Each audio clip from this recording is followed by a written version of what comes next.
Manni barumsaa bultii addaa waldaa misooma Oromiyaa bara 2005 kaantibaa bulchiinsa magaalaa Finfinnee Aadde Adaanech Abeebeen kan hundaa'e yoo ta'u, mul'ata lammii guutuu ta'e uumuun dhaloota qaxalee Oromiyaa fi biyya darbee addunyaa bu'aa buusuu danda'u horachuu jedhuun kan hundaa'edha kan jedhan Daayirektarri olaanaan waldaa misooma Oromiyaa Obbo Dajaneetichaa. Mul'anni sun har'a milkaa'uun barattoonni isaanii addunyaarraa biyyoota 200 ol keessaa faca'anii akka jiranis ibsaniiru. Waldaa misoomaa yeroo suni boordiin keenya kabajamoo Obbo Abbaaduulaa yeroo sunitti kabajamtuu kantiibaa magaalaa Finfinnee kan ta'an Aadde Adaanech Abeebee isaan mana barumsaa kan gaggeesse hawaasa akka dhaabbatan godhe. Mul'anni isaa lammii guutuu ta'e uumuu mul'anni keenya kana giddugala muuxannoo akka ta'u barattoota addunyaa kanarratti dorgomuu ta'an ambaasaadara waldaa misooma Oromiyaa ta'an lammii waa hunda guuttatan lammii biyya isaa jaalatu biyya isaa kabaju uumuu akka danda'amu kanatu irraa baratama.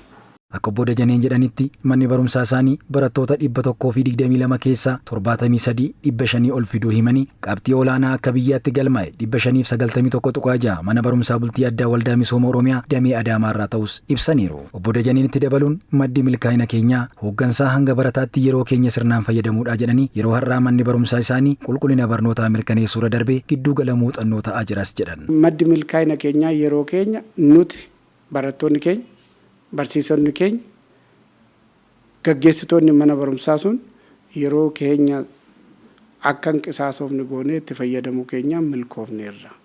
Manni barumsaa bultii addaa waldaa misooma Oromiyaa giddugala muuxannooti. Mootummaan federaalaa yeroo ammaa kana mana barumsaa bultii addaa 50 ol akka ijaaraa jirudha geenyerra.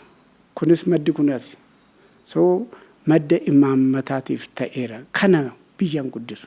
Ilmi isaanii akka biyyaatti qabxii olaanaa 591.6 kan galmeesse abbaan barataa jaalala Obbo Girmaa Kuusaa ilmi isaanii naamusa kan qabuu fi daa'imummaarraa kaasee xiyyeeffannoon waan irratti hojjenneef qabxii kana galmeessuu danda'e jedhan. Utuma mana barumsaa inni seeniin iyyuu nu isa harkaa maatiitti irratti hojjenne jechuudha. Waan jallaatti jalqabu sana yoo sirriitti waa tokko qabate bu'uura tola.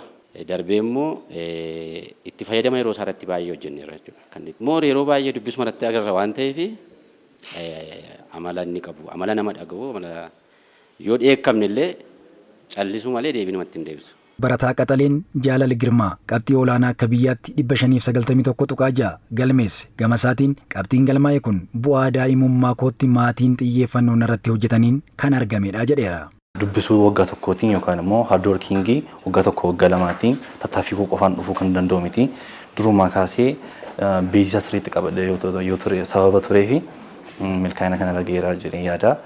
Maatiin koosii tuun guddadhee wanta biraa keessan seeniin amala garaagaraa tuun hin baasin irratti hojjetanii sirriitti na qaqqajeeshaa turanii. Barataan Jaalalitti dabaluun barsiisota ciccimoo irraa barachuu fi miidiyaa hawaasaa xiyyeeffannoon itti fayyadamuun koo bu'aa naaf buuseeras jedheera.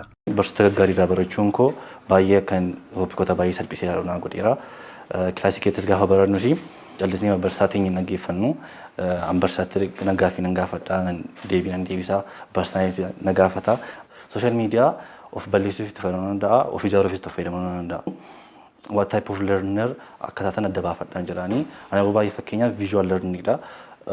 Bifa diyaagiraamiidhaan bifa viidiyoodhaan gaafa waan tokko ilaalee baay'ee na gala. Gara fuulduraatti kan barachuu barbaadu kompiitara saayinsiidha. AI fi blockchain development irratti ispeeshalaayizii godhee barachuun barbaada.